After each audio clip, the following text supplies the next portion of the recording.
महाराष्ट्र की सियासत में संजय राउत और सुप्रिया सुले के दावे, शरद पवार के दो टूक बोल और अजीत पवार को लेकर अटकलों का दौर जारी है।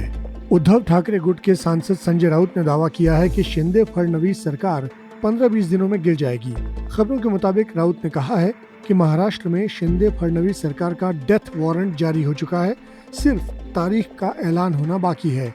शिंदे सरकार फरवरी में ही गिर जाती, लेकिन सुप्रीम कोर्ट के फैसले में देरी की वजह से इस सरकार की लाइफलाइन बढ़ गई। ये सरकार अगले 15-20 दिनों में गिर जाएगी।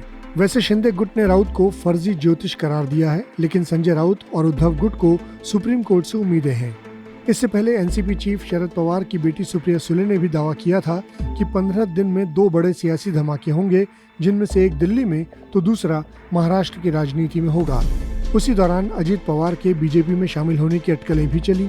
कहा तो ये भी जा रहा है कि एनसीपी के 53 विधायकों में से करीब 30 विधायक अजीत पवार के साथ शिंदे फडणवीस सरकार का हिस्सा बन सकते हैं।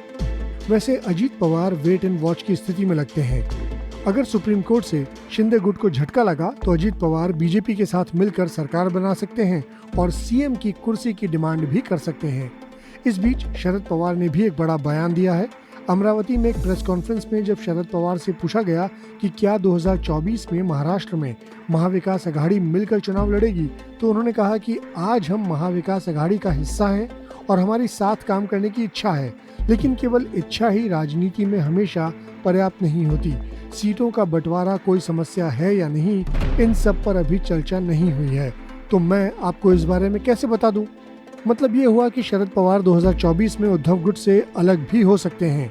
वैसे इस बात से भी संजय राउत ने इनकार ही किया है। अघाड़ी रहेगी, पवार साहब ने जो कहा है उसका विपर्यास किया जा रहा है। इस महाविकास अघाड़ी के कर्ता धर्ता जो है प्रमुख नेता, उसमें उद्धव ठाकरे जी है, राहुल गांधी जी थे उस वक्त, और माननीय पवार साहब थे, आज भी है और रहेंगे। 2024 में हम एक साथ चुनाव लड़ेंगे। ये पवार साहब की भूमिका कल थी, आज भी है और आगे भी रहेगी।